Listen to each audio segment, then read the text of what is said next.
Ce qui est pas na bino de pes, boye ba mot français té, boye ba ki bozongi la ba classe na bino malamu pour que boye ba ko comprendre le contexte de likamoto za. Tant na lobeli illégalité, il y a suspension, il y a PPRD.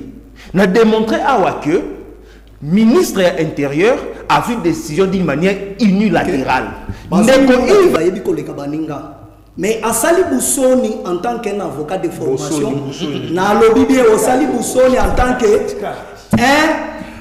avocat de formation, ba pensionnat diplôme aux OSA. Ce sont les publications. Une notification du tribunal de grande instance de Kinshasa Gombe adressée ce lundi 27 octobre au secrétaire permanent du PPRD confirme la mesure. C'est-à-dire les Chokotanga Kayango lobby. Na lobby bien, va confirmer mesure wana. Parce qu'il est en train de dire des choses. Selon les documents, cette suspension découle d'un arrêté signé le 18. Tanga qui là c'est moi bien et vous avez pour la bana. La tunica mutuna, je ne suis pas dans l'attaque personnelle. La tunica mutuna. Est-ce que mutuna n'a simple? Congolais, je ne peux pas te, je ne peux pas. Ah, parce qu'il a fait son 4 points défendre Yango sur le plateau. David, il y a beaucoup ça le col Arnold. Bon, même ces émissions. Oui, un peu baninga, tu peux baser na PPD. Et tu vas nommer na PPD à Kabazen na pouvoir. Bandu ça émission ba débat beauté. Yondo plateau. Tu m'as donné 4 points. Et je vous ai cité les 4 points. David, tolérance, s'il te plaît. Donne-nous, allons-y. Yves, moi j'estime. Nabino, bisika totonga kwa ekolo Congo po itongama biso tozali King 24 télévision beaucoup landa biso na monde entier bisika nyonso bozwami ezala na ba salon na bino ezala na bisika bokei ko kamata mwa nkopo bon rendez-vous na bino ya mokolo mibale nyonso boye bolamu bandeko mokolo malelo tokobeta masolo mibale ya yambo ezali na kozongela décision au ministère intérieur et outi kozwa ezui libandeko ya PPRD oyo bazali suspendu na ba activité na bango nyonso étendu ya République démocratique Mobimba démocratique du Congo Mobimba esengeli tomituna oyo outi ko salema ezali penza règlement de compte ndenge bayi politique ya opposition ba koloba yango to acharnement to ezali penza ndenge to benga na lopoto véritable rappel à l'ordre moi na lingia bunga nzela ebise keba oyo komo salwana komi libungi yango tokotuna na bosolo ya mokolo malele tokobeta pe lisolo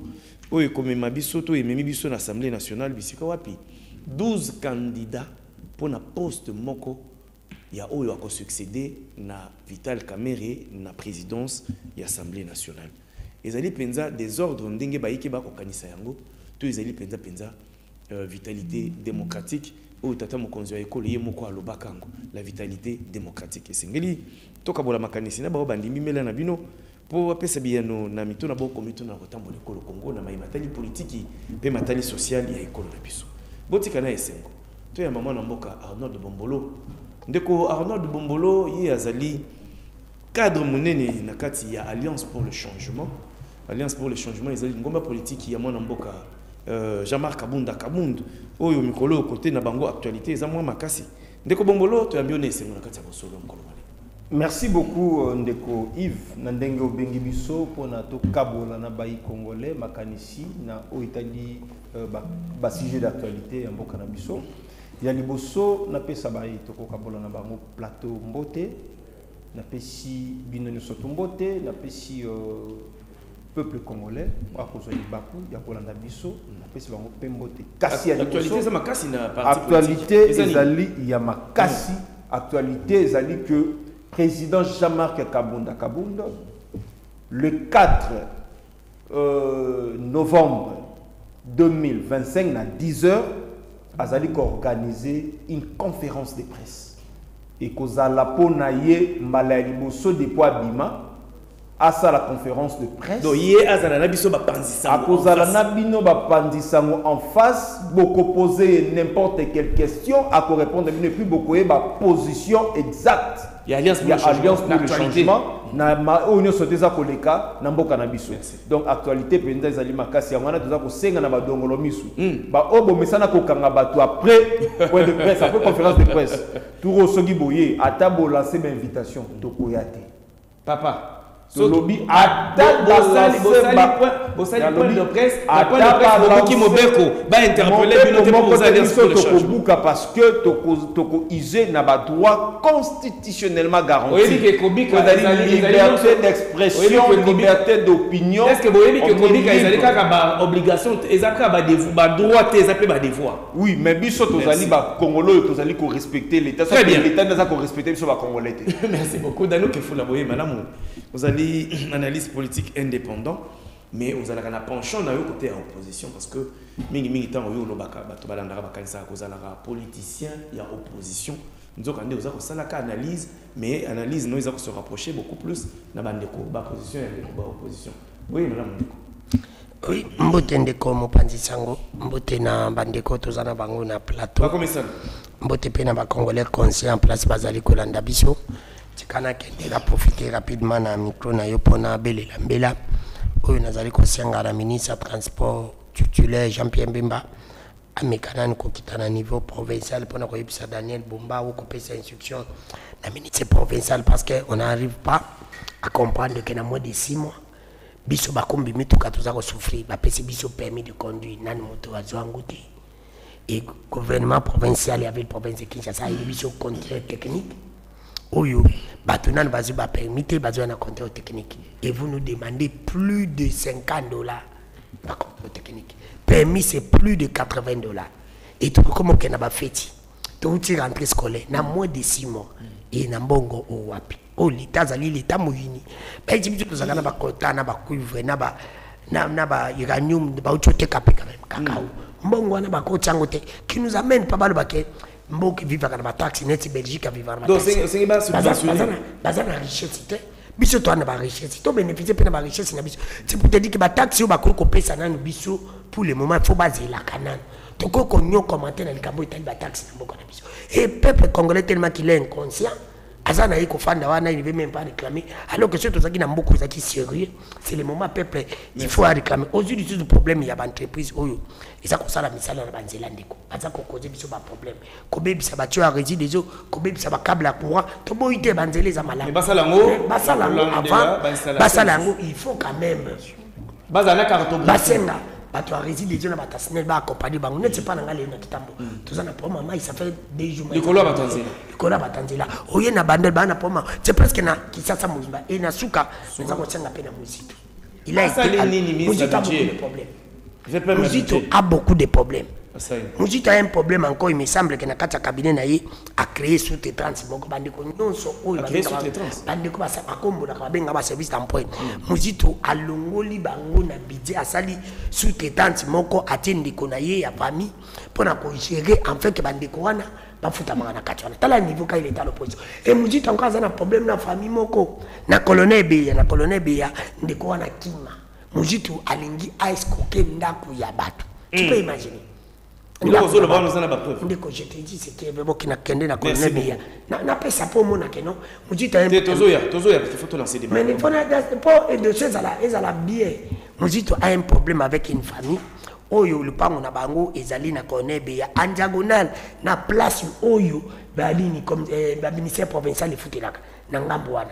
Lelo ndiko wana mobali akimi Didier oyo balingaki baboma ye et j'ai même des vidéos comment envoyer bana ya Muzito on a dossier wana c'est pour te dire que naza ko senga Muzito a dit lokola comme VPM a comme ko pousser mutu baso mandako na ina makasi ba pesa mbongo est-ce que ça peut imaginer que parle na ngai bino bolingi que alors oh bino bolingi pour réputation ebe baté na te que la bino na makasi merci beaucoup tout ça on a kizi Muzito ce qui likambo to za ko ba lokuta plateau yango atinda bato ba redementir merci beaucoup bandeko tokatsa ngambo ya union sacrée de la nation poto ya mané esengo mwana mboka Jules Mimvidi l'homme au proverbe le proverbium ndeko yazali analyse politique lokola danu ke fula mais cette fois-ci yazali na penchant côté à pouvoir ndeko to yambionese iyo mopanzi sango Yves Tikana pesa yo matondi pour une invitation tolobara une invitation est une responsabilité voilà une responsabilité il faut l'assumer très bien na pesa mbote na bandeko tokokabola débat ensemble je crois que nous allons faire un débat vraiment responsable très bien pas débat d'attaque d'individus un débat responsable pour que peuple oyazolanda biso à comprendre un débat pédagogique oyo ba comprendre nini oyo à Lucie ya débat oyo nini oyo ba koki ko retenir mais kasi mo pandisango Yves ezana mutu moko soki na bosani vraiment na komema lisumu il s'appelle Joachim Diana Gikupa mon doyen mon professeur soki était mbelepe na c'est mon papa, c'est mon doyen, c'est mon professeur. Ce qui n'a qu'un pas naïe, bikina papier zalaka kana maboko parce que o union soya te yaka oyo oyo akobo ya Joachim Diana Kikupa tokuta na tananga ili kambute mais tika na pesa peuple wazolanda biso bo tunaki ngai l'homme de masese koleka mukolonini l'homme proverbieux maza déjà na terrain là c'est l'autre bo zela émission bo zela ba proverbe nini lelo tokopesa bango funda bona mfumu toko funda nani lelo pe tokokotela nani funda bona mfumu ba o nyoso tu ba dongolo miso ba ennemi ya RDC bangwana nde tokofunda beta funda bona mfumu. Merci mon pandisango une fois de plus. Merci David Kayemba cadre na kata UDPS Tshisekedi to yambi on ese mwana moka. Merci Ndekoyi. Union sacrée de la nation. Merci. Le pouvoir. Merci Ndekoyi. Merci na balandi nyonso ba kolanda biso na tanguye. Na yebike émission to yaka tolobela ka biso moko te. Ndenge bomoni to fandi na plateau bo to telemi to ko sala ba débat politique to salela kande balandi. Sans plus tarder na pesi bandeko to ko kabola na bango plateau ya lelo na pesi bango pembote.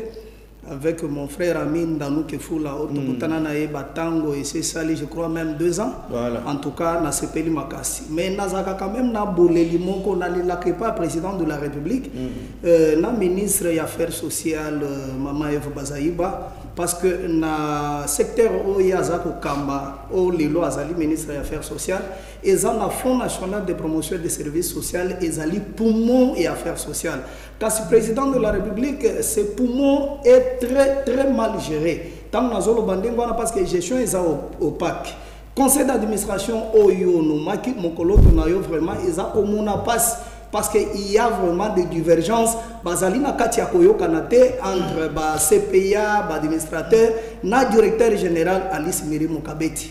Outa bazongisela ye quarantaine de fonctionnaires na Fonds national de promotion des services sociaux jusqu'au jour d'aujourd'hui batouana bazana arrêté ministériel mais pour y a notifié ba travailleurs ba fonctionnaires o lelo ba kobika na bambongo ya mike ya basaleur na bango azana kati ya ko notifier bango te atie mangungu na yangwana na zobo vice président de la République et d'ailleurs jusque là elle totalise déjà 15 ans na kati ya établissement public on a vraiment ezako sala biso mitema passe sans plus aussi tarder na linga ki nazongisa makamunda no Kefoula otiko loba na débat oui to banda débat mon cher tozo banda débat mais ceux qui mutolobi kaka na biscuiterie to saka na ona biscuit il faut peto zongisela ye problème na ya otiko loba pona kwa l'état malobi tozana bankita oui bankita zana katia Congo mais ba pomola ba société nyonso mi ba parte jeka ba pomola ba société ya bankita oui j'ai l'accent Luba voilà. Et vous devez me respecter parce que ceux qui n'ont lobi chulubo koloba yangote voilà c'est ça et comme j'ai l'accent Luba c'est comme un mouyombe je dis ceci, monsieur, vous êtes en train de faire un débat pour rien. C'est comme un Mouyombe Oloba a dit, d'où vous venez comme ça. Voilà. C'est comme un Ouest africain, lorsqu'on parle avec l'accent Ouest africain. Et vous ne pouvez... Oh là là. Ok, papa, est-ce que nous sommes deux. Yango naza koloba, nandanu Kefoula, ba société nyonso ba pomola. Lelo Congo ezobika na bampako ya l'état au peuple congolais za la kofuta. Lelo gouvernement congolais azo subventionné carburant. O lelo ezokota tozo mbongo ezokendebele. Lelo soko kei na centre Nganda. Ezali na centre moko etala kama Nganda. Je dis centre Nganda. Na centre Nganda. Je suis en train de s'exprimer. Na centre wana Je te dis ce que vrai. Na centre Nganda, na zolo ba bien. Monsieur, tu peux faire un débat avec moi. Je suis avec l'accent Louba. Et tu vois, tu es un responsable, tu es scientifique. Si tu n'as pas étudié, sache bien que chaque tribu a son accent. Merci beaucoup. Et yo, au collant d'accent, qu'est-ce que je suis laisse le débat pareil. Nalobi, laisse le débat pareil. Tu déranges même l'émission, messieurs. Sois poli. Sois poli, c'est mon temps, sois poli. On a lobby, dans le centre, on a bazo soigné, batu à cancer au fêlé. Allez-y. Centre. Je vous ai dit que centre Nganda, bazo soigné, batu au fêlé. Qui a la police de débat, camarade? Et c'est fini. Merci beaucoup. Merci beaucoup. Vous allez communicateur, il y a une sacrée de la nation. Il y a une mingio, maman Judith Soumina Toulouka. Bassimi maman Bassimi Berse. Merci beaucoup Ndeko Yves pour l'invitation et na pesi bandeko toujours kabona ba plateau moko mbote. Na kanisa ki débat la plus scientifique na moyen Ndeko ya Jama Kabond. Alinga bebis la biso émission kitoko na bacteur ya kitoko na plateau. Merci beaucoup. Tolo baboy. Lobandeko. Maman, je te soumets noir, azo continue toujours Kusala Moussala. Une fois dans les émission dans de Koïf, dans le bas qui la gloire de la deuxième maison sera plus grande que celle de la première. Voilà. Ainsi que le gouvernement soumis noir 2 et qu'on démontrer peuple congolais que tu y a pour travailler pour la bino. Yango ensemble le gouvernement na ye, ba oti ko signer contrat moko ya munene na Chine. Ouais comme ma plus de 1500 emplois pour na bisoba na Congo où ils ont contrat moko balobiango boy. On signé le contrat de convention constitutionnelle, s'il vous plaît. Allez-y, lisez, c'est votre droit, s'il te plaît. Tolérance, papa, vous êtes intolérant pour les Camerounais. Au moins, il y a s'il te plaît. Merci. On signé la convention de construction de la cité industrielle Chine-Congo dans le cadre du projet des stations de Kinshasa vers Maloko.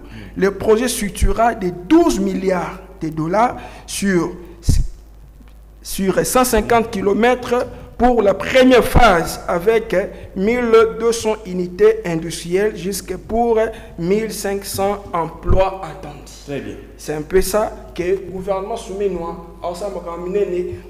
Confiance pour être membre bien exact. Merci beaucoup. Le gouvernement soumet noir. Ekosala musala kitoko. Biso pe tozali ba témoin. Maman bovande sika tamo côté.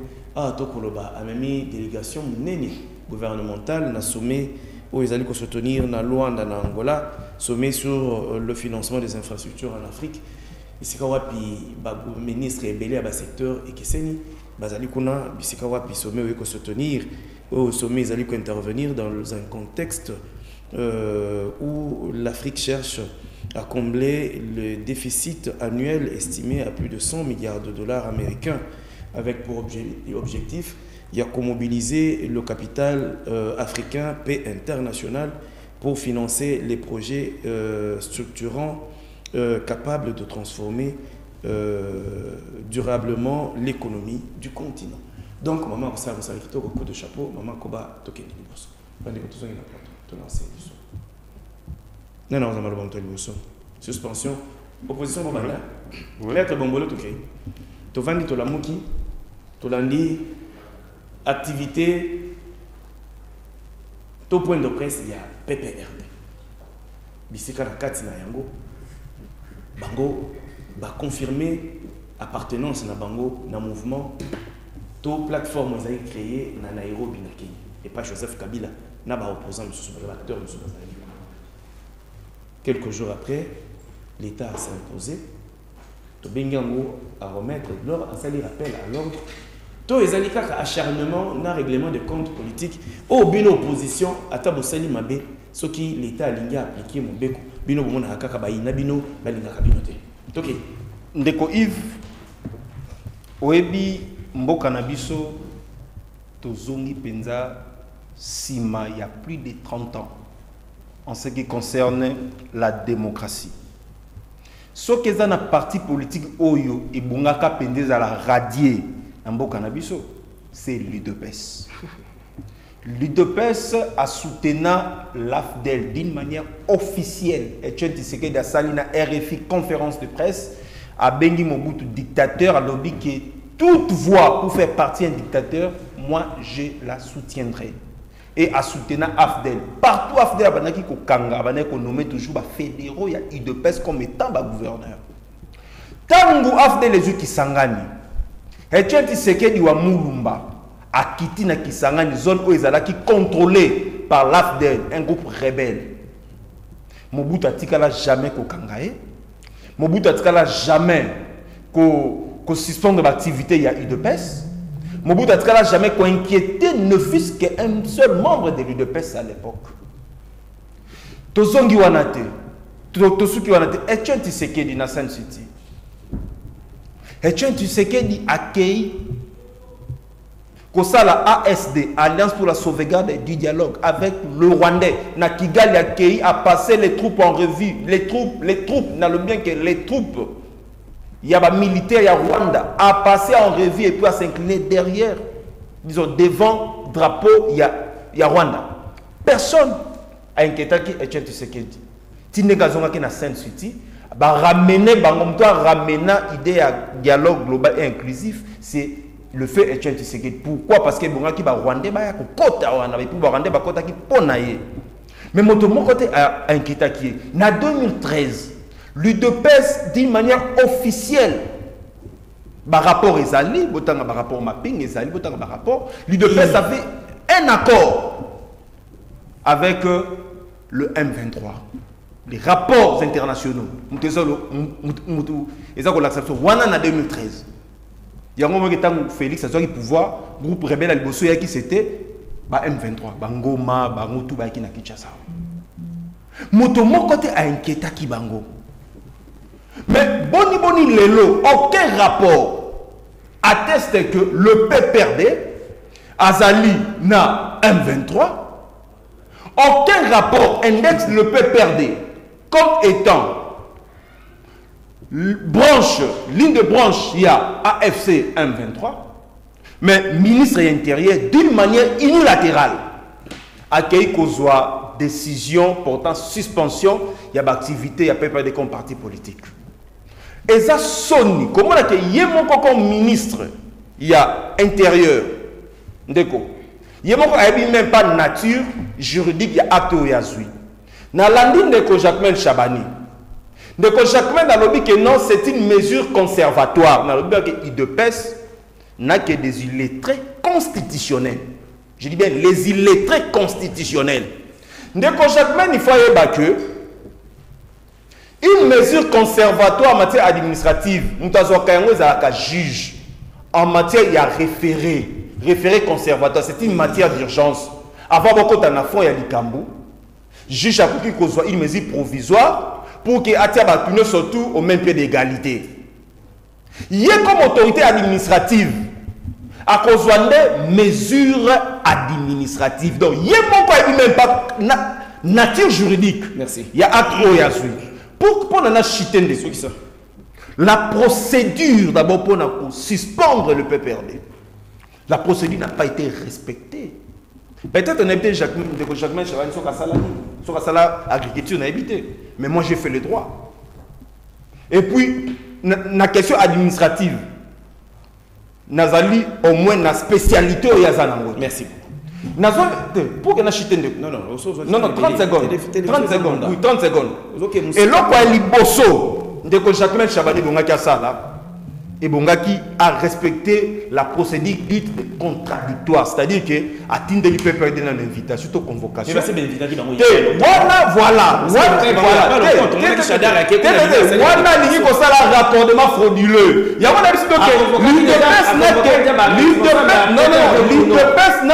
l'UDPS n'a que des illettrés constitutionnels. Dans la convocation à l'époque, il y a des décisions. Donc, il y a d'abord un principe en matière administrative. Principe il y a notre bis ibidem. Merci beaucoup. C'est précis, l'autorité administrative compétente ne peut pas prendre une décision 2 fois pour la même cause. Mais comment on a il s'est dit VPN, il y a intérieur. Il faut que les initiés. Vous permettre de s'il te plaît. Les incongruités. Merci beaucoup. Il y a Jacques Chaval. Et puis, ils ont ça, la Sonia, un parti au pouvoir, le ministre tout intérieur, 0, Libungu tout. Non. Tu fixer notre principe, s'il vous plaît. Émission, ils allaient dans temps chronométré. Tant que vous avez maloba, qui après yo baninga msufuba intervenir. C'est 3 minutes. Mais tant non, ok, au-delà, papa. Technique, ils allaient yo bani débat les lotis. Allez tout droit au but, éviter des tournures. Au moins que au bani na tournure oti, comme il attend le makambo ya solo folo ba. Au moins que temps est comme muki. Aux hommes. Tu vous attendez. Toke inde ko David Kayimba. Comme ça, on est de côté, respecter timing. Ok, n'est pas chargé bino. Oh, bino nani ministre intérieur, VPM intérieur. Mesure à suivre contre le PPRD suspendant leurs activités de quoi télémé. Vous voulez mon respecter la procédure. À charger bino, vous allez merci de Koyif. Naebi ke Bombolo, à chaque fois que vous avez Bitandoïke, et le quoi libosois à Lukuta. Lukuta Nandegedin. Il se croit un grand maître avocat pour les Chabani. Et Chabani, s'il te plaît. Kolo abanda musala naye. Yo d'ailleurs aux amona muke. Na yangwana na lobi soko ye na plateau politique, vous devez respecter ma aîné na yo. Lelo aux ana kati à aspirer un jour au tika la premier ministre. Vous êtes en train de déranger. Regardez tout d'abord, vous n'êtes pas poli sur un plateau politique. Non, lui m'attaque. Non, vous n'êtes pas poli. Et vous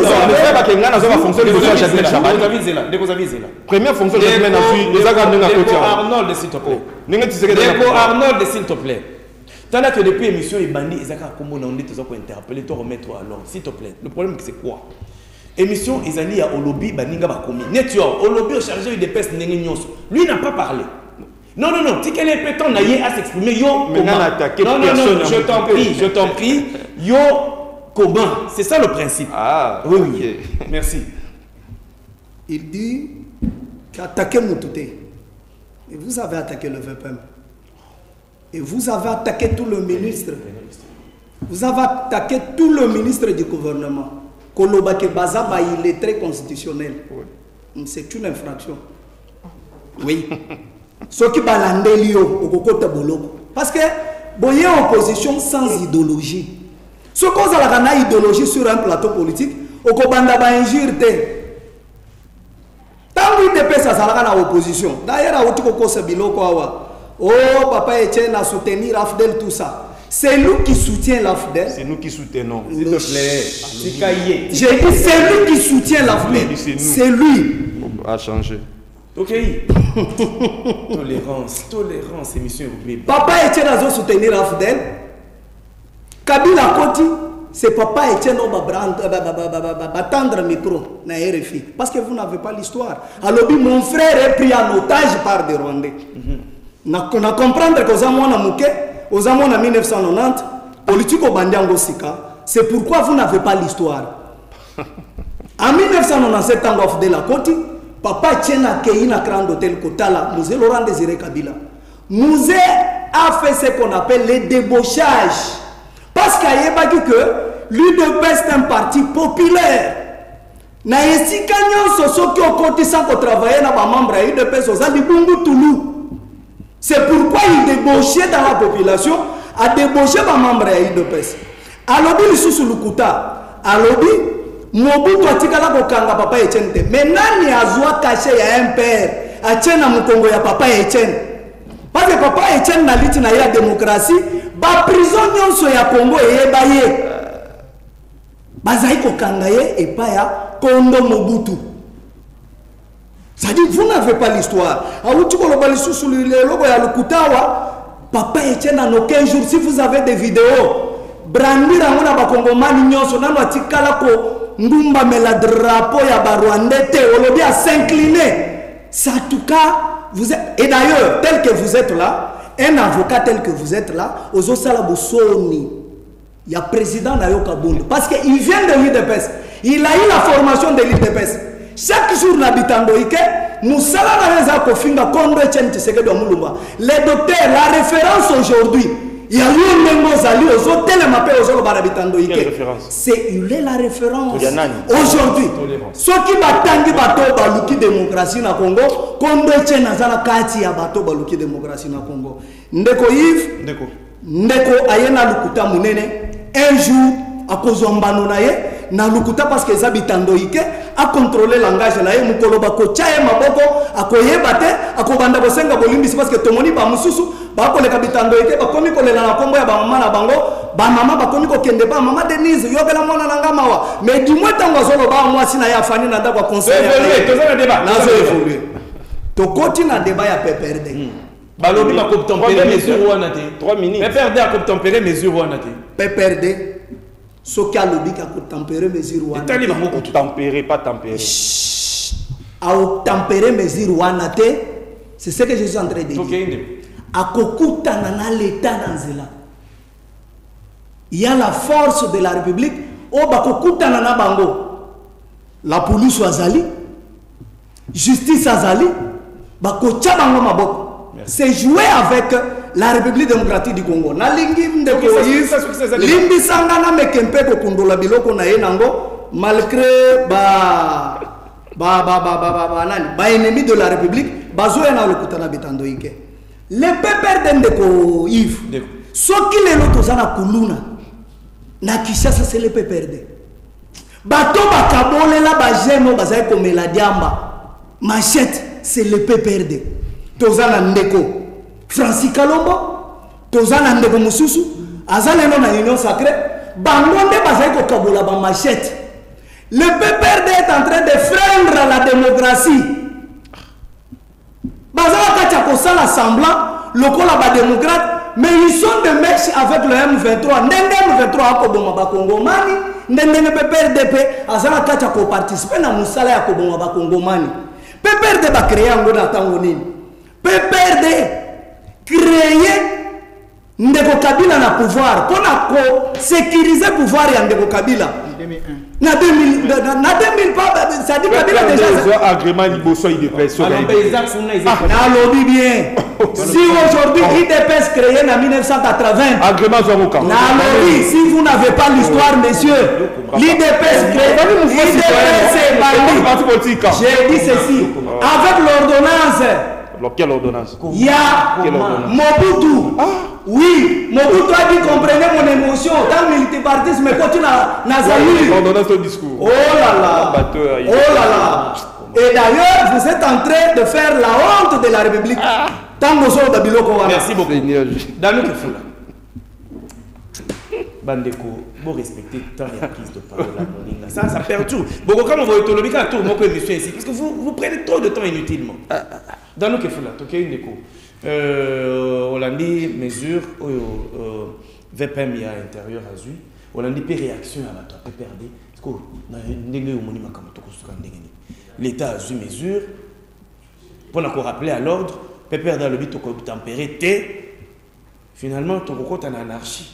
Tout aux la jungle, la loi du plus fort, le plus fort va l'emporter. Tous les années. Merci comme Panzi Sango, Tikana Ipsande Konanga ya IDPS ya Lelo. Quand tu parles de l'IDPS, il y a Batama Yele, de Kalobi, il faut le IDPS ya Kala. Il y a Kala, oui, parce qu'il y avait quand même Bato Bazaki na Mito ya Mayele, mais Lelo ya Lelo te. Au cours de Zaman de Botangi, Langa Bato ya IDPS, Bazako Tsele na Bapoche, Batibam. Bazam même pas 10. Bazam même pas 10. C'est pour te dire que ce qui hier, Bato Babande Koyiba, Bato na IDPS, ils ont Batakala. Ndepé le IDPS a Ibi Bato na PPRD. Aibi Bato na FCC. Bato Nyon Bazana Bino, Bazos, Bazabato Tombo la régime, Bino Babauti Kuna. Bauti na FCC. Bazaki Bakabis. Azolo Balobi Makambo Yamba Macheti. Mais yo zaki wapi na bite so utikabe ya kamango ye obo zaki wapi oyo mona kitena ba bando lecture ba video za kotambola bandi ko balati bilamba ya basoda bozo benga bango bata IDPS bobenga ba combattre ba machete Force du progrès. force du progrès omona ba ngote banana pese ba machete wana tata danu nanga bazoka onde pese ba video etambola ki bele kaka pe bino bolobe boko simbisa bato minduki na ba machete pour battre la pouvoir na pilote. PPD n'a jamais dit ça. PPD n'a jamais dit ça. Bino bolobe na bato boko pisa. PPD n'a jamais dit ça. Soka pese bato atkala olo bate me bino bolobaki. Ya bine monani. Ce que tu bani. C'est pour te dire que bino bolobagate. Boko lo bate. Ayi les autres binde ko danu ke fula alobil makambo ya minéraux alobi makambo ba taxe. La taxe ndeko. Nazo bandila kolobela. Nazo bandila. Mboka oyo vivaka na ba taxe belé bazana ba richesse biso tozana ngote. Biso tozana ba richesse na biso. On doit bénéficier de ça. Ba taxe on a pas tout ndima, il faut yebisa biso ça musala nini. Bon, na yebisa bando taxe ba taxe. Bo yebisa ba taxe ba moto 500 francs bo sena oni. Bo yebisa taxe haram to futi, to sena oni. Bo yebisa biso mbonga permis bo sena oni.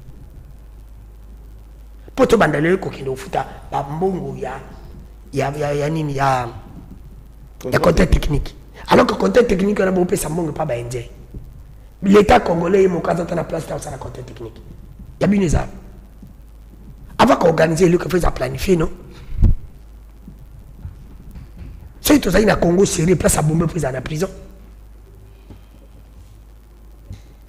Mais comme il est de l'IDP, toi tu viens à plateau de télévision, ça comme ça Ngolba. Ajupe na biscuit nanga obi makaba débat. Aju na biscuit nanga pas côté. C'est pour te dire que so yebité bo fanda alanda ko IDP. Ça fait la honte. Ngai ndeko nanga na mituni question moko. Question. Le bito za kutana mu ministre ya communication politique mu ya da PC mbote. Na tuna yi question na sala onde. Elo zana gouvernement moko yo bundisa Kabila. To bundisa Kabila biso tunde to zana plateau na ba pité. Parce que ça la ronde ni moto to bundisa parce qu'il avait échoué. Mais moto wana azongi la place moka comme ça ça batalo bité. Il faut to ya parce que kuna to monde ça ne va pas. C'est pour te dire que la logique elle est simple, la simplicité elle-même que moto a remplacé ya Osamabe. Yango comme kata d'intention que na ko zonga na ko tchata moto. Du fait que PPD a coexisté, il ne va pas IDPS bo échoué. Parce que PPD a parti c'est le mec qui a pouvoir. Tout le bac fondation na fondement na bango za ki pona pouvoir. Ceux qui bolongo balongo na pouvoir, bino mo comme samba la banga babungwa. Du fait que baza coexister, il ngo ka bino bo Osamabe. Ngala mituni question moko. Oko yebisanga bilema palpable yo en tant que Congolais sérieux honnête. Parce que Kabila bake na procès na pénal batatona raté. La pénal on t'attend pas. Oko yebisanga ba prévost na ngo ya sûr OK Kabila soutenir maître. Oko yebisanga ego za maloba journée ngana tout te journée ça tuna idinga tuna. Ole sanga 5 peu. Oye Dieu le Kabila soutenir 23. So pesi nango 5 na bimi na plateau. C'est pour dire que tu capes que na zone choma bananga na 1 minute pesanga 5. Opoza 1 minute nanga. Na zo 1 minute na yo. Pesanga 5 éléments. Éléments ya liboso. Kabila loba na Afrique du Sud. Yoka que l'M23 et l'aspiration du peuple. C'est un soutien. Vous comprenez? Le deuxième élément, Kabila Kitina Goma. Oui. Le deuxième élément, Kabila Kitina Goma. Tant Kabila Kitina Goma, il a montré directement la face du monde entier qu'il a soutenu le M23. Le troisième élément, Kabila, constitutionnellement parlant, il ne peut pas se contredire avec le gouvernement. Oui. Parce que ce que tu as charte, il y a je vais donner des éléments déjà. Parce que yo le n'a pas 5 éléments. Je t'ai donné, on a passé déjà 3. On a passé yo. Le quatrième élément, Kabila la charte, il y a ancien président. Il y a une loi sur les anciens présidents de la République. Il ne peut pas créer un mouvement pour encore revenir au pouvoir pour attaquer le pouvoir en place. Bah, élément, on appelle sur 4 éléments. Mais je t'ai donné déjà 4 éléments. C'est-à-dire ici. Mais tu veux pas plateau. Bima plateau. Bima plateau. Il faut pas sauver la bino. Bima plateau. Il faut pas sauver la bino. Bima plateau. Bima plateau politique. Dano, ça c'est 2 minutes. Bima plateau politique. Nalobi. Bima plateau politique. Parce qu'on a dit qu'il y a des éléments dans mon présenté. Je vous ai cité 4 éléments. Dans la loi, il y a ancien président de la République Nagacha Congo. Il ne peut pas être. Merci toi. David.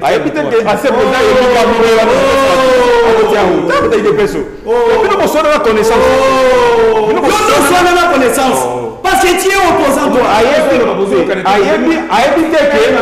seul ancien président élu, c'est Joseph Kabila. Et c'est autorisé à qu'il ne possède les mouvements pour encore attaquer le pouvoir.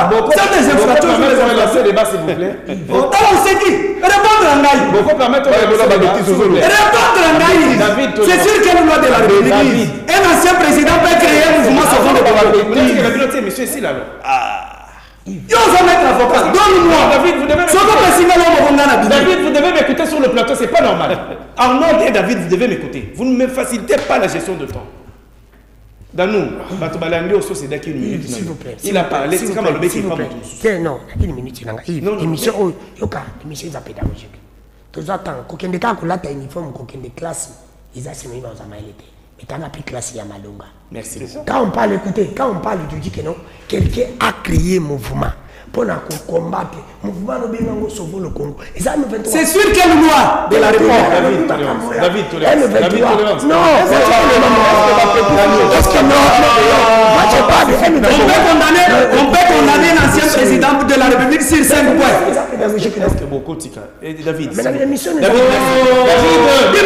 David, merci. Et Danou, merci. Je reprends la parole, s'il vous plaît.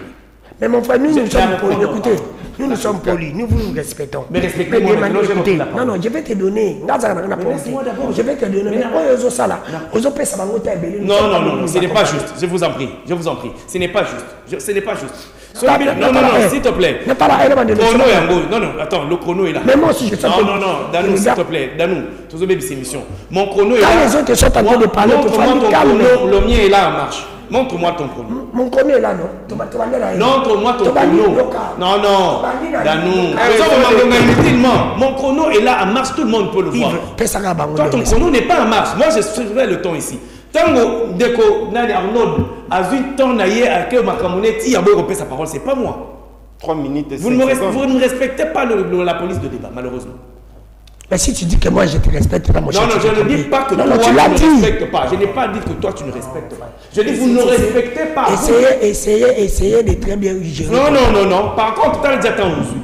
Vous ne respectez pas la police de débat. Non, tu lui as donné. Maintenant, si nous avons récupéré parole, vous ne donnez pas. Vous avez respecté ma banane. Tu lui as donné. Non, c'est faux. Non. C'est faux.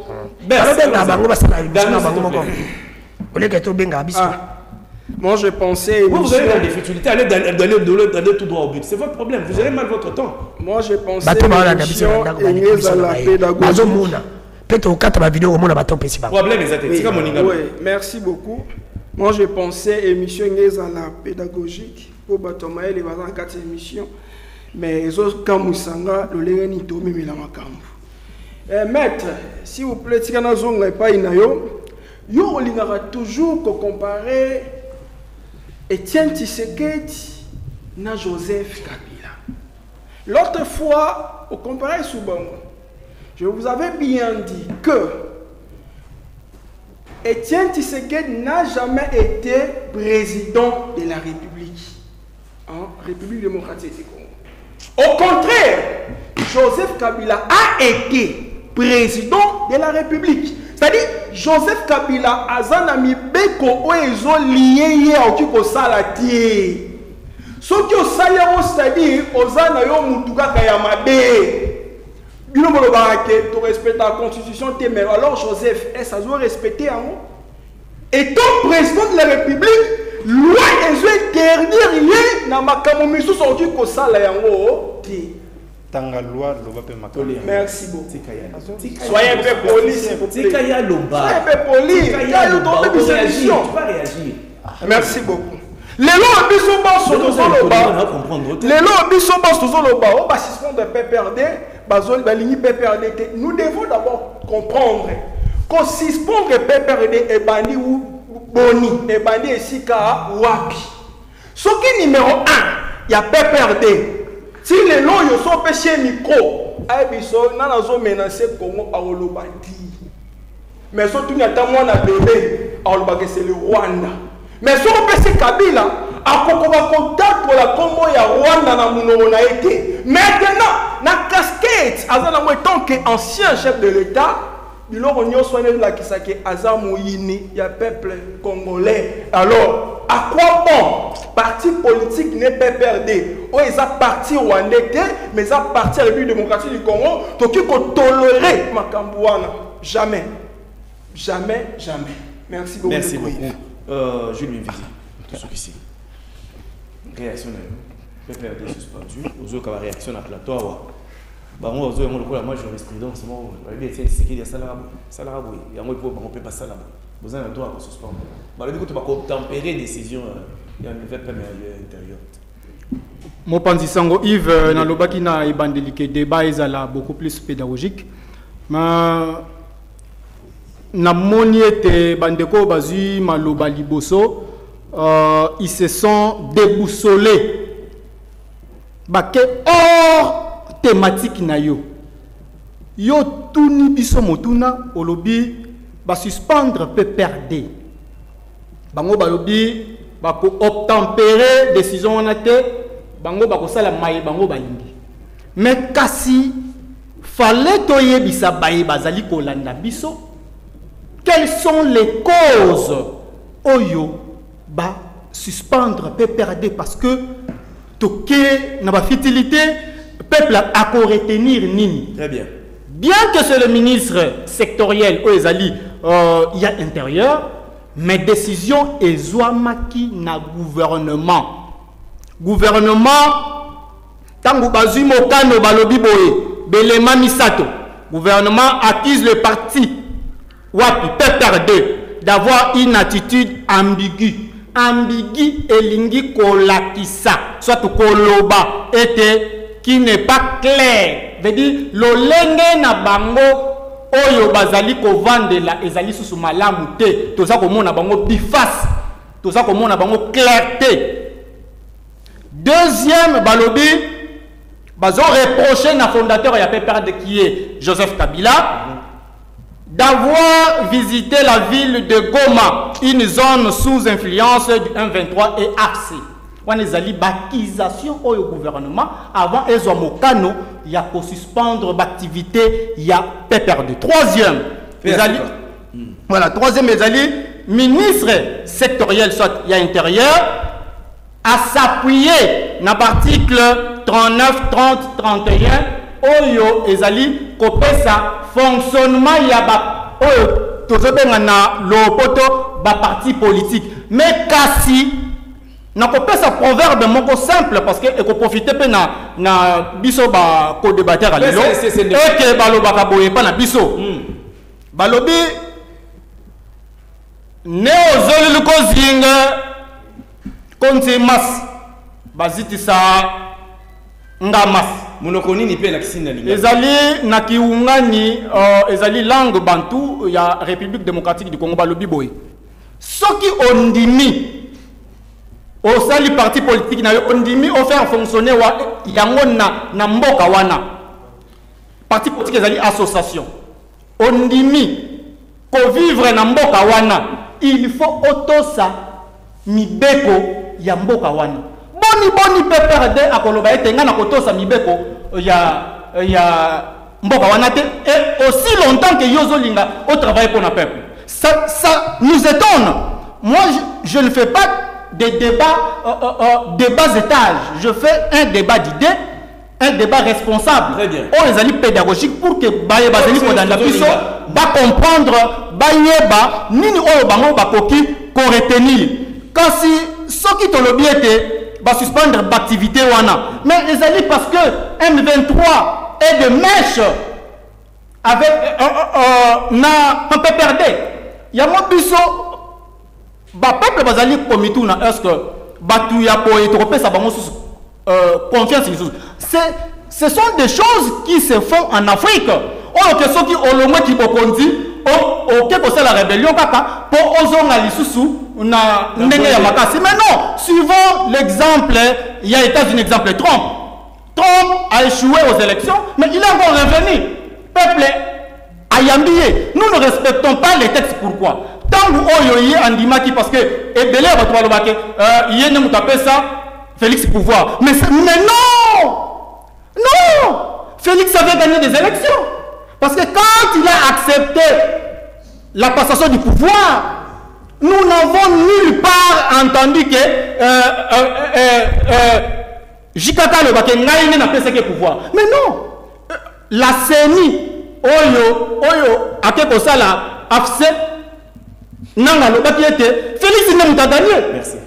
Il a donné même les chiffres. Mais aujourd'hui, comment il y a un tapé ce pouvoir. Mais non, soyons quand même responsables. Soyons sérieux dans ces pays. Maître Alonod Bombolo. En tout cas, avec tout le regret, je vous signale que tu gères tant ma baie, surtout pour le premier thème. Tu risqué, tu entamer le deuxième thème. Pour le deuxième thème déjà, 12 candidats pour la seule poste. Il y a présidence et assemblée nationale. Ils allaient désordre, ils allaient vitalité démocratique. Sungangai, on ne saura plus prendre plus de 3 minutes par personne. Sinon, tu as la mode de la fante. Oui, Ndeko Yves, Nazoya na Lumbangu pour répondre, Tikana Nazonga na moke, Namba Mayo Bandeko Nabiso, Balobi. Oui, Nabandina Nandeko ya IDPS. Ndeko David. Oui, comment David. Oui, Ndeko David. Oui, Bisoki, Oyebi, sans Siadikambote. Le mieux, il faut au fanano kimia. Si j'ai zalaki mususu, ok na makomususu, puis olobina et l'autre côté. Il faut voir ça après émission na Chiluba pour kaya ka akoloba peut-être à s'exprimer mieux na Chiluba que na Lingala. On ne te dérange pas? Non, tant on a lobby, il est constitutionnel. On a une insulte. Et l'ingi koloba di moto yo ayebi oyo atanga droit public de. Parce qu'il y a droit public. Tous allez dans deux branches, droit public interne et international. Un illettré constitutionnel, ce n'est pas une insulte. Ce qui n'est pas dans de pèse, vous avez un mot français, vous avez une classe, pour que comprendre le contexte de l'illégalité. Il y a suspension, il y a PPRD. On a démontré que le ministre intérieur a vu une décision d'une manière unilatérale. Ndeko il va répondre à l'hôpital. Bazouaka déjà déjà PPRD. Mais tant que PPRD a convoqué décision et bimaka à l'époque, suspendre PPRD. Car si Ndeko Jacquemin a évacué que après qu'on suspendre PPRD dans les 15 jours, sur la radiation, il faut qu'on saisisse juge. Il y a évacué à côté. Il y a quand même le rôle que dans les 15 jours directement parti, il faut la radier. Tant qu'on a bimisa décision de radiation, bateau tout batelemela que yango zonga ki sima. Donc à koka ki lisusu jamais koya pour le même fait, à suspendre les sous le PPRD pour le fait déjà si va suspendre c'est le principe, il y a not bis ibidem. Ça oebi makambo wana te. Makambo oebi te, il faut bateau na sous les boîtes. Parlement. Donc on se mona que makambo zebele ndeko alobi balobi que non président Ndeko Joseph Kabila na Goma ndeza ko constituer preuve. Mais ça c'est du n'importe quoi. Il y a longtemps on a comparé Tshisekedi na Kabila et Tshisekedi na Kabila n'a pas raison parce que Kabila fait que oh papa Tshisekedi a ça là. Donc aux autres on surtout que moto moko tatikali ko répondre ndeko kutu a évité que ndeko kutu a évité que papa Tshisekedi a kaka ASD alias pour la sauvegarde d'idéologie a évité ndeko nga bandi politique na 2003. Wana uzana soki osabilanga soki na kabe akamongo soki wapi ozo kola chiluba makasi wana na biso déjà wato ça déjà politique une politique active. Donc ne faut pas croire que na biloba loba na bino. Maintenant ma moto l'Assemblée nationale pour 30 secondes. Je sais pas comment 30 secondes. Et ça ne sonne. Comment on a l'élo que Assemblée nationale aux temple de la démocratie et ça caporalisé par l'union sacrée.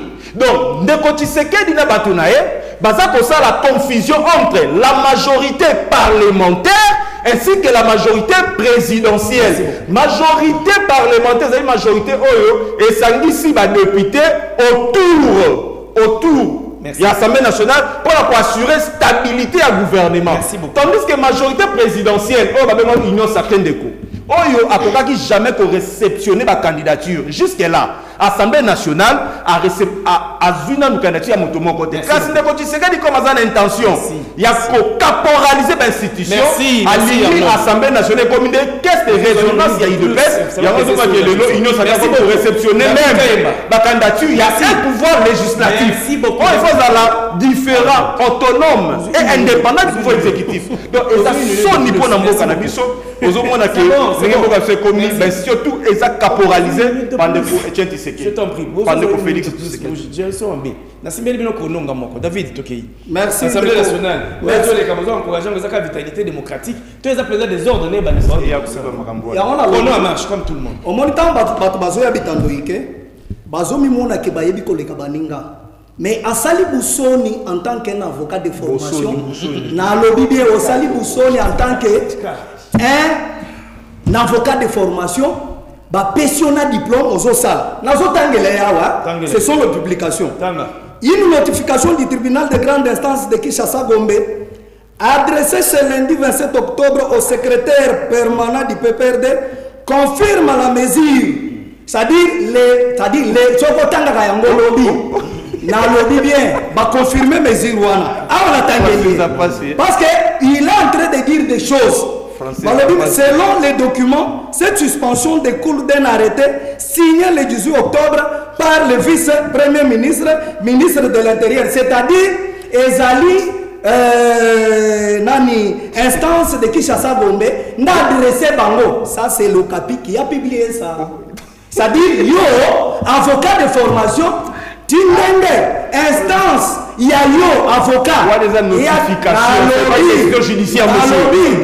À quelle bêtise? Et j'ai dit, toi tu es en train de dire de bêtises ici. Vous comprenez? Suspension, c'est ici, c'est écrit bien et le tribunal. Oh là là. J'ai dit bien que la notification du tribunal de grande instance Gombe. Allez-y lire. En tout cas, il dépend de son intelligence. Vous comprenez? C'est là où il ne comprend absolument rien. Aux avocats, aux salaboussoni à avocat sur ce plateau. Nazongel de Koïf, Nandeko Nananga Danouke Fula. La monnaie minute au Kenya, l'Assemblée nationale pour le battre. Nakoloba, Nakopina chité sur l'Assemblée nationale. Mais le temps, papa. Pesanga minute Nakoloba. Nalobi bien que Nanouke Fula n'a payé 4 points. Ce qui a zaki avocat Azwa Maloba. Alingaka Yebisanga que article tel. Et puis c'est ancien président de la République, Mpifo, il y a quelqu'un qui fanda na ba rebelle, et ça infraction de. Wana na pesinda no ke full. Il y a mis balé. Soki ancien président de la République a légitimé ba rebelle, et ça li infraction de. Pour nayo et ça infraction de pour légitimer un mouvement, il y a rébellion, mais yondo zala garant de la nation, yondo zala soutenir, yondo zaki pour garantir la constitution nabiso, yondo zala garantir la constitution, au tel monde garantir un mouvement rebelle en tant qu'ancien président. Nazongeli sous troisième élément. Un ancien président ba yebisanga loi na mboka nabiso, ce qui ancien président a pour créer un parti politique lisusu en tant qu'ancien président. Un ancien président peut se comploter avec un pays voisin pour assassiner le président en place. N'a pas ces 4 éléments. On va se rebattre à cette autre trahison de la nation. Ce qui a ces éléments, monsieur, soit Pesanga ou bien la lobby. En grosso modo, la lobby dans les Cambo, il y a Pesanga Maloba. Il lobby à 12 candidats. Secrétaire général, il y a une sacrée à lobby. Permanent, secrétaire général permanent, il y a une sacrée à lobby boye, n'habitant Ike. À lobby président de la République, parce que Bango Nyonso. Tant qu'on va signer charte, il y a une union sacrée. Bango nyonso va payer confiance dans mon Mozamboka. Bango nyonso na lobby. Et ça n'est pas union sacrée. S'il y a un candidat indépendant, c'est autre chose. Merci. Là, c'est l'union sacrée. C'est mon lobby boye. Sauf qui nous sur le cas de payer Mozamboka, pour signer charte, pour payer confiance comme l'autorité morale, il y a union sacrée. Soki, il y a désigné candidat Moko, il y a union sacrée, Bangonio sur la condamnation. C'est ça. David, merci. Félix Tshisekedi. Arnold, oh là là, mon Dieu. Les lots, mais nini, mon cher. Qu'est-ce qui se passe? Je te reconnais plus. Dans le fou là. Yves. Mon est to ya téléphone nga utu solo bina kata na katina ngai so ende to ya na TV to ya saba 28 to tika batana biso to tiki makambo na biso to yepo to ba makambo is essentiel omoni moko nazo ipsande ko ngai ya DPS tanga kilasi moi bien et aux amalams pour la bana na tunika mutuna imagine c'est pas na bataka personnel na tunika mutuna est-ce que mutuna nangiza simple ba congolais je ne peux pas parce que n'a pas sur 4 points défendre yango sur le plateau David yo pour mo ça le ko Arnold bo bébé c'est émission le bi un peu baninga mso ba to pe bazali na PPD et to banomo na PPD akabazali na pouvoir bandu yo saba émission ba débat boité yo ndo créer yango ba plateau tu m'as donné 4 points et je vous ai cité les 4 points David tolérance s'il te plaît. Nous, allons-y. Yves, allons-y. Moi j'estime que ndeko nangai na mitunika mituna. Bintu Keita azaki na Goma. Donc azaki na Goma, c'est pour te dire que yépé a soutenu ba 23. Na tunika mituna. Mais attention, Bintu dans un statut de Joseph Kabila, il faut pas faire l'amalgame. Écoutez, si vous comme Congolais Bintu. Non, David, David est dans la malbase. Et comment mi wapi l'ancien président, soka sali mouvement. Ndia mouvement wana sauver le Congo soutenir 23. Parce qu'il y a un makambo landa bien na nyasi na ngabi o ebelemo iza collecter ka soutenir 23 ce qu'on a kesusu ba congolais bazana Goma ndi bazana Goma wana bandeko na biso ba congolais na Goma ba kompe ba 2023 baza pris en otage. Oh na toni question on moni buso no sali David yo ko ba sika danu alo ba makambo na ye na toni question ba kompe ba 2023 pour ba congolais pe ba obima ba comprendre bango ba bouger na ba obima ba des prisonniers na moi monsieur ngala ya mba passer na msela ngam chigoma yao to sani miso pazongi na yambia uchigoma yao na sani miso pazongi pas même nani oh tu ko ba congolais ba na katangoma ba longo ba congolais ba comme ba congolais 23 oh to tika to linga to mama kaboisa merci Dami c'est pour que wana les a ko emboa tu ba lebi ba congolais pe ba comme congolais pe to ba le bati pour ba ezambo kana biso pourquoi pour que kuna to za passport ezaka mboka na biso ana ndio kotambola ndingo lingi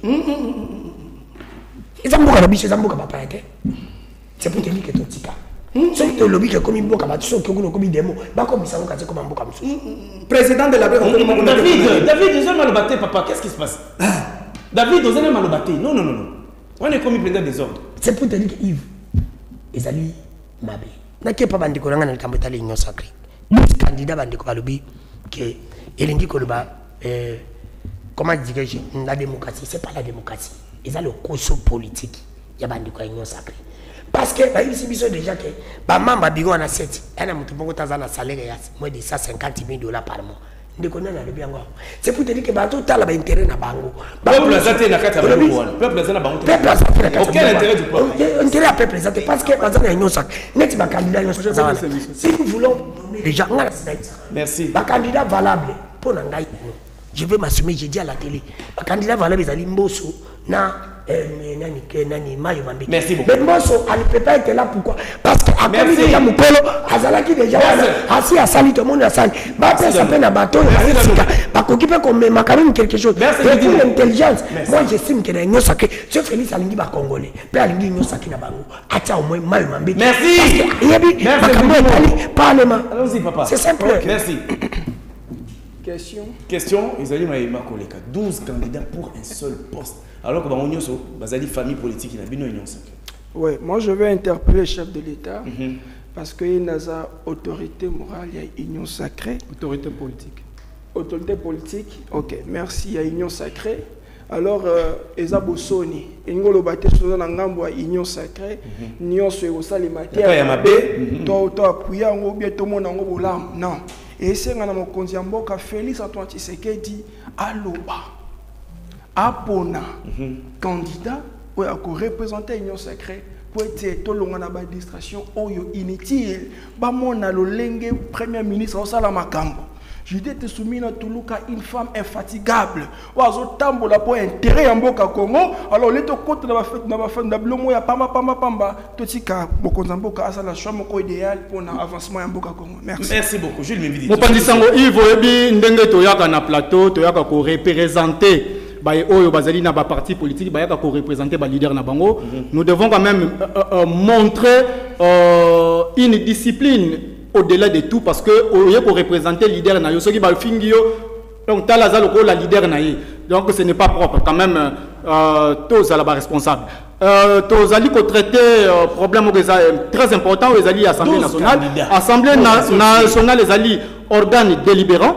Oyo photo soit question oyo vraiment avec beaucoup du sérieux. D'abord nako banda nako loba ete article 23 il y a constitution na biso et pesi droit d'expression na mutu nyonso à s'exprimer. Ezali mabete que bango ba déposer ngai na kosala débat ya bata niveau te. Moi je veux faire un débat ba basé ko landa ba comprendre ba retenir quelque chose. Et ça ko pesa mutu nyonso droit tout congolais oyo azana désir azali na ambition na ye a postuler na ye. Mais quand si na pozonga susu na article 27 il y a règlement intérieur il y a Assemblée nationale na zoti na bandeko ba kendaka ba se ressourçaka et le bien est d'abord et pesi ba critérium pour un bon candidat il faut à une bonne formation, une bonne expérience, crédibilité et honorabilité. Peli susu na yozonga siko na ngambu ya union sacrée de la nation. Union sacrée de la nation ezali organe décisionnel o ezali na congrès, ezali na haute autorité donc politique, ezali na présidium, ezali na conférence de présidents, y a ba regroupement. Mais quand si ezali kunande ndenge bandeko ba uti koloba non ezali nde kuna organe wanande soki ba réceptionner ba candidature na parce que ils sont de la même famille bakokumba yango kuna nde kuna bako débattre parce que objectif ezali nini bandeko balobi yango te chaque candidat a son agenda c'est-à-dire que ndenge a postulé wana bandeko bayi ba politique bayebi et que au finish tant bakokota nkita wana soit réunion wana bakoyebi c'est bon toi tu désistes mais on te propose ça na bandi personne ici va me contredire dans ces plateaux bango basaleli mayele wana ba postuler belé pour na ba proposer bango mususu et yango tozomona ete non ezali gourmandisme politique batikela baza déjà na ba poste belé na je soutiens l'idée donc ndeko dano auto lo bawa baza déjà na ba salaire à minene mais pourquoi bino bolingi bino kaka non to sunga pe mboka peuple yango moko pe azana besoin et que à sentir assiette na ezala ka malamu. Merci Jules Mividi. Merci beaucoup. Maloba na yo nde soki c'est émission du Sam Kolomé. En tout cas to gérer ngonga na biso moi matata to ça l'effort pour me coloniser ko ya to bongisa. Mais n'appelle si proverbe à souka mon le lobomba proverbe parce que ngonga c'est le journal il faut le cas. Merci beaucoup. Na Arnaud Bombolo. Merci Ndeko. Merci Ndeko dans nous qu'il faut la merci parce que tu pour répondre les bons maillots il y a chaque mardi. Merci beaucoup. C'est aussi une marque de confiance chers confrères. Merci beaucoup. Merci Naber Sengedimo communicateur P Molobeli Namakombo à maman Josette Misomino Tuluka. Merci David Kayemba. L'autre lobby maman bien te bon. Ngonga Ezali to rattraper. Hein? To reconnaître quand même to gérer tant le mois mon boulot hein.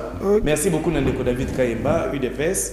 Qui il est Kelly na moni de l'eau qui ndingo za raté je te comprends. Jules Mividi merci. Analyse politique indépendant. N'attendu ko tani ko leza koya. Nzambe bateli ko Congo. Sabonya pe maili na bakambi ko basaya la peuple.